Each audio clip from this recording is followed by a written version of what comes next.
Welcome back healthy morning. हम बात कर रहे हैं ड्रग एडिक्शन पे और हमारे साथ एक कॉल है, ले लेते हैं। अस्सलाम वालेकुम। वालेकुम अस्सलाम। Good healthy morning. Good healthy morning, कैसी हैं आप? बिल्कुल ठीक ठाक। कौन बात कर रहे हैं? मैं फरहीन बात कर रही हूँ कराची से। जी फरहीन, कैसी हैं? सब ठीक ठाक है? जी सब ठीक है। रमज़ान कैसा गुजर रहा है? रमज़ान बस सख्त से गुजर रहा है क्योंकि मेरी अपनी तबीयत ठीक नहीं है ना।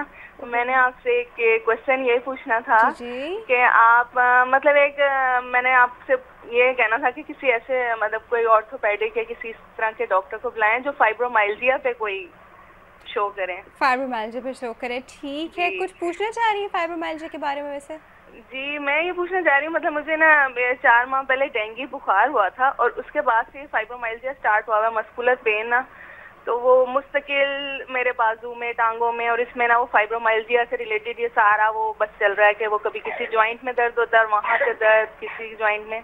तो मैं ये आपसे कहना चाही थी कि कोई ऑर्थोपेडिक आए आपके पास तो फाइब्रोमाइल्जिया पे जरूर करें, मस्कुलर पेन पे ना कोई शो जरूर करें। चलें जी, ठीक है जी, हम इस पे ज़रूर बात करेंगे, ठीक है? चलें, thank you so much for calling. पहले मैंने फ़ोन रख दिया, मैं कह पूछूं उनसे एडिक्शंस के बारे में कुछ। चलें जी, कमिंग बैक। अच्छा, कुछ लोगों को इनकी केस से मुझे जहन में आया कि कुछ लोग इसी तरह का उनको पेन कांस्टेंट होता रहता है तो फिर मॉर्फिन टाइप उनको पेन किलर्स दे रहा था, बड़े स्ट्रॉन्ग जो पेन किलर्स होते हैं जो हर एक को नहीं देते और ऐसे ओवर द काउंटर मिलती भी नहीं है चीज़ें, लेकिन हमारे यहाँ लोगों के पास बड़ी चालाक तरीके हैं निकलवाने के, वो निकाल लेते हैं और एडिक्ट हो जाते हैं। तो अब मुझे बताइए कि इसकी एडिक्शन कैसी है? ये अंदर से ये भी डिस्ट्रॉय करती है या सिर्फ एक पेन किलर है, छोड़ो कुछ नहीं कहता?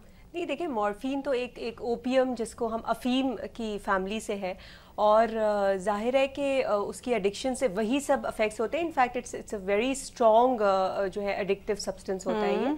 और इसकी जो पेन किलर की जो इतना अच्छा ये पेन किल करता है और ये इतनी ब्लेसिंग है मॉर्फिन, मैं कहती हूँ उन लोगों के लिए जिनको बहुत सिवियर पेन हो।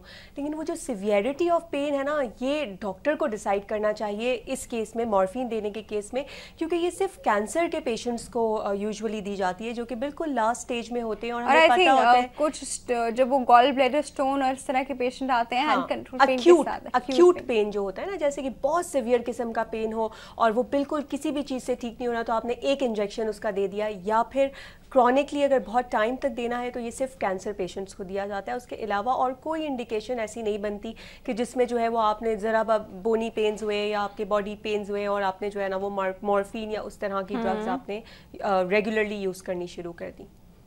ओके अच्छा, अब मुझे एक बात बताइए कि इस तरह के जब ड्रग एडिक्शन के लोग होते हैं तो उनकी ट्रीटमेंट प्लानिंग के क्या ऑप्शंस होते हैं? वही बांध के उनको अर्ज करवा के निकलवाना इस चीज़ से, या कोई और तरीका भी आ गया है? नहीं, देखिए ऑल्टरनेटिव्स होते हैं, बहुत सारी ड्रग्स के ऑल्टरनेटिव्स हमारे पास मौजूद होते हैं जो कि उसी ड्रग का एक्चुअली माइल्डर फॉर्म होते हैं। तो उनको हम दे के और आहिस्ता आहिस्ता करके विड्रॉल करवाया जाता है। और ये जो आप हाथ पैर बांधने की हम बात करें, ये कोई हर किसी के साथ नहीं किया जाता है। ये बहुत कम केसेस में ऐसा होता है कि बिल्कुल सिचुएशन आउट ऑफ कंट्रोल हो जाए तो अलग बात है। अदरवाइज विड्रॉल बहुत स्लोली कराया जाता है, पेशेंट को कम से कम तकलीफ हो इस तरीके से विड्रॉल कराया जाता है। और इसलिए मैं कह रही थी कि हॉस्पिटल एडमिशन जो है वो इस तरह के विड्रॉल्स में ज़रूरी होता है और उसमें कोई टॉर्चर नहीं होता, कोई इस तरह नहीं होता कि आपको तकलीफ पहुंचाई जाएगी या आपको फिजिकली हार्म किया जाएगा। ऐसा कोई भी डॉक्टर जो अच्छे डॉक्टर्स होते हैं वो इस तरह की कोई स्ट्रैटेजी नहीं करते।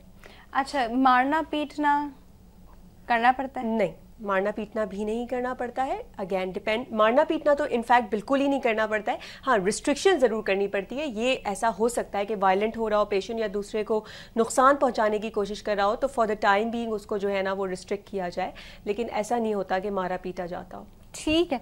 अच्छा, आप मुझे बताइए कि जब ऐसे पेशेंट की ट्रीटमेंट हो जाती है तो पोस्ट ट्रीटमेंट क्या केयर करनी चाहिए कि वो पेशेंट वापस ना इस तरफ माइल हो जाए? देखिए अगेन पोस्ट ट्रीटमेंट में कुछ दवाएं दी जाती हैं जिसके साथ पेशेंट को घर भेजा जाता है और वो उसको ये आपको इंश्योर करना होता है, घर के फैमिली मेंबर्स को, इसीलिए फैमिली मेंबर्स की इन्वॉल्वमेंट बहुत ज़रूरी होती है कि पेरेंट्स हों या जो भी हों फैमिली का कोई एक या दो बंदे जो है वो केयर करने वाले हों उस पेशेंट के, और फिर वो देखें कि रेगुलरली वो अपनी मेडिकेशंस को यूज़ कर रहे हैं या नहीं, और फिर रिलैप्स के कम से कम चांसेस करने के लिए वो पेशेंट को कम से कम ऐसे मौके दिए जाएं जिसपे वो फिर से वो चीज़ों को बाय कर सकें या उस चीज़ों से उनकी जो है वो। अब देखिए, अब इसमें हम लोग को एक्ट ऐसे करना होता है जैसे हम पेशेंट के ऊपर कोई प्रेशर नहीं डाल रहे हैं और पेशेंट को हमने छोड़ दिया एक ट्रस्ट के साथ, लेकिन ट्रस्ट नहीं करते।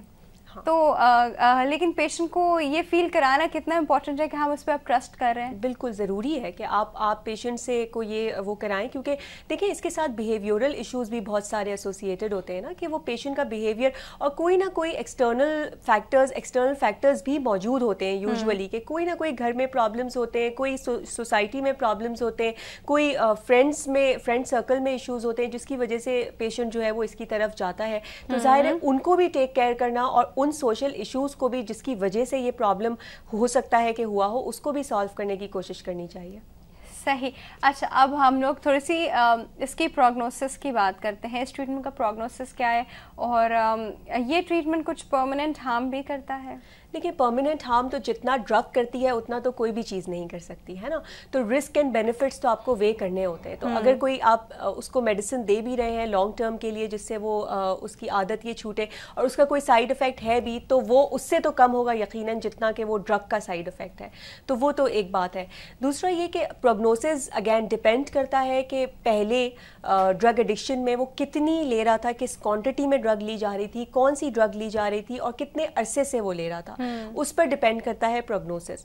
बहुत सारे लोग जैसे जो दिन में 2-3 सिगरेट ही पीते हैं तो उनको छोड़ना बहुत आसान होता है और वो रिलैप्स के चांसेस भी कम होते हैं बनिस्बत उनके जो दिन में जो है वो 20 या 2 पैकेट्स भी सिगरेट पीते हैं। तो अगेन इट डिपेंड्स। अच्छा, अब मुझे बताएं कि हम लोग कभी बात कर रहे हैं मॉर्फिन की, कोकेन की, चरस की, इन चीज़ों की एडिक्शन की। हमारे यहाँ जो एडिक्शन और भी बहुत ज़्यादा कॉमन है वो स्मोकिंग की एडिक्शन, टबैको की एडिक्शन जो कि पान की फॉर्म में भी ली जाती है, स्निफ भी की जाती है और शीशा भी होता है उसकी फॉर्म में। फिर हमारे यहाँ पे और भी एडिक्शंस माशाल्लाह काफ़ी कॉमन है जिसमें गुटखा, पान छालियाँ आता है। तो ये सभी एडिक्शंस हैं। डेफिनेटली गुटखा तो बहुत ही जो है वो ख़तरनाक किस्म की एडिक्शन होती है। उसके अंदर बहुत टोबैको और जो उसके अंदर मटेरियल डला हुआ होता है इतना वो लो क्वालिटी और इतना बुरा होता है कि वो इंसान के जिस्म में कहाँ नुकसान पहुँचा रहा है वो भी हमें नहीं पता चलता। और अनफॉर्चुनेटली गुटखा के अफेक्ट्स पे बहुत ज़्यादा बेसिक स्टडीज़ भी नहीं हुई हैं क्योंकि वो हमारे साउथ एशियन कंट्रीज़ में ही ज़्यादा पाया जाता है बनिस्बत बाहर की कंट्रीज़ में। तो हमें ये भी नहीं पता होता कि उसका कौन सा कॉम्पोनेंट आपके बॉडी के कौन से हिस्से को नुकसान पहुँचा रहा है। लेकिन ओरल कैंसर्स यानी मुंह के कैंसर्स होना, कहीं पर भी स्टमक और जीआईटी में कहीं पर भी कैंसर्स होना, ये उससे बहुत ज़्यादा कॉमन है गुटखे से। तो गुटखा तो एक बुरी चीज़ है ही। उसके साथ छालिया की भी हमें बात करनी चाहिए। छालिया लोग समझते हैं छालिया तो छालिया कोई बात ही नहीं, और ख़वातीन जो है ना वो इतना कॉमनली खा रही होती है घर में छालिया। और आपको पता है कि सबसे जो पहली उसकी साइन होती है जो ख़वातीन छालिया खाती हैं वो ज़रूर ये चीज़ नोट करें कि क्या आपका मुंह पूरा खुलता है या नहीं, क्योंकि सबसे जो पहला साइन होता है ना वो आपका मुंह थोड़ा सा कम खुलता है, साइन होता है जो कैंसर की तरफ जा रहा होता है। बिल्कुल। और अगर ऐसा है तो फौरन राइट अवे छालिया स्टॉप करें क्योंकि नेक्स्ट स्टेप जो है ना वो अब उसका कैंसर होगा। सही। तो मतलब लोगों का ये कॉन्सेप्ट और कभी कभी आर्ग्यू करना उनसे ऐसा लगता है जैसे आप जो है ना अपना सर जो है वो दीवार पे मार रहे हैं, क्योंकि उनका समझा के अरे खाली छालिया ही तो है, छालिया शुगर कोटेड छालिया में फ्लेवर डाला हुआ है, छालिया मीठी की हुई है, खाली छालिया तो है, छालिया में है क्या, वो नहीं समझते हैं। बताते हैं उनमें से उसमें एक एंजाइम निकलता है और वो एंजाइम जो है वो कितना डेंजरस है हमारे पूरे स्पेशली ओरल टिश्यूज के लिए जहाँ पे सारी प्रॉब्लम शुरू होती है। नहीं, इसको भी एडिक्शंस में ना बड़ा मुश्किल होता है लोगों की बातों को समझना। स्मोकर्स खास तौर पे आपने सुना होगा इस तरह कहते हैं कि मेरे दादा ने तो 50 साल स्मोकिंग की और माशाल्लाह 70 साल की उम्र उनकी हुई थी और जब वो डेथ हुई उनकी वो ठीक ठाक थे बिल्कुल, बस अचानक कैंसर से पता नहीं। लेकिन ऐसा होता भी है है, बहुत सारे लोगों की आप एग्जांपल्स दे देंगे, वो लोग हाँ वो तो 80 साल के थे और सारी जिंदगी उन्होंने स्मोकिंग की, हमें भी फिर क्या फ़र्क पड़ेगा। यानी 40 साल के आप हैं, आप खुद स्मोकिंग करें, आप एग्जांपल दे रहे हैं एक 80 साल के बूढ़े दादा की जिन्होंने पूरी ज़िंदगी स्मोकिंग की। तो मैं ऐसे पेशेंट्स को हमेशा अपने कहती हूँ, देखिए अगर 4 लोग 4th फ्लोर से छलांग मारेंगे ना तो 3 मर जाएगा, शायद 1 बच जाए, पता नहीं होता कौन सा बचेगा कौन सा मरेगा। तो बेहतर ये है कि छलांग ना मारी जाए। सही है। तो इसीलिए स्मोकिंग वगैरह जब भी आप करते हैं ना, आपको पता ही नहीं होता कि आप उसके विक्टिम होंगे ये लंग कैंसर्स के या नहीं होंगे, तो या आपकी वजह से कोई और हो जाएगा, या आपकी वजह से कोई और हो जाएगा। एग्जैक्टली, क्योंकि पैसिव स्मोकिंग भी एक चीज होती है। अच्छा, थोड़ी सी पान में भी जो चूना और कत्था और ये सब चीज़ें डली हुई होती हैं, लोग कहते हैं तो खाली पान है, ऐसे हमने कोई तंबाकू थोड़ी डाला है, तंबाकू वाला पान थोड़ी खाते हैं हम, तो ये तो खाली पान है। तो जी इसमें जो चूना और कत्था होता है ये इतनी को ख़तरनाक किस्म की चीज़ें हैं और इरिटेटिंग फैक्टर्स हैं, और जो चीज़ कंटिन्यूसली इरिटेट करती है हमारी बॉडी के अंदर की लेयर्स को, जैसे म्यूकोजा लेयर आती है और म्यूकोजा, वो कैंसर इंड्यूस कराती है। और जितनी बार भी उनको ये बात समझाई जाए वो नहीं समझते। और यूजुअली पान छालिया के बगैर बनते भी नहीं है। छालिया तो एक डेफिनेट उनका कंपोनेंट होता है, क्योंकि ऑब्वियसली अगर आप उसको शुगर कोटेड भी कर दें, पान खा लेते हैं, है ना, उसमें भी शुगर कोटेड छालिया तो होती है ना। चलिए जी डॉक्टर साहिबा, बहुत बहुत शुक्रिया आपके आने का। वक्त हो गया जी नाजरीन एक और छोटी सी ब्रेक का, और एक्चुअली वक्त मैं आपको क्या बताऊं, ब्रेक तो नहीं है, प्रोग्राम ख़त्म होने का टाइम हो गया है। और हम लोग कल फिर वापस आएंगे एक और मज़े के इशू के साथ। आप भी जो है कंट्रीब्यूट कर सकते हैं ईमेल्स के थ्रू, और ईमेल एड्रेस आपको पता है healthymornings@health-tv.tv, healthymornings@health-tv.tv। आप हमें SMS कर सकते हैं। SMS करने का तरीका बहुत आसान है, आपने HM लिखा, स्पेस दी, अपना मैसेज टाइप किया, 150 अल्फ़ाबेट्स की आपके पास कैपेसिटी है, और आप सेंड कर दीजिए उसको 8888 पे। Let me repeat it again, HM space अपना मैसेज टाइप कीजिए एंड सेंड इट टू 8888। और आप प्रोग्राम के बीच में ऑन एंड ऑफ कॉल्स तो करते ही रहते हैं। कल हम फिर इंटरेस्टिंग इशू के साथ वापस आएंगे। डॉक्टर साहिबा again thank you so much for coming. अपना बहुत ज़्यादा ख्याल रखिएगा। अल्लाह हाफिज़।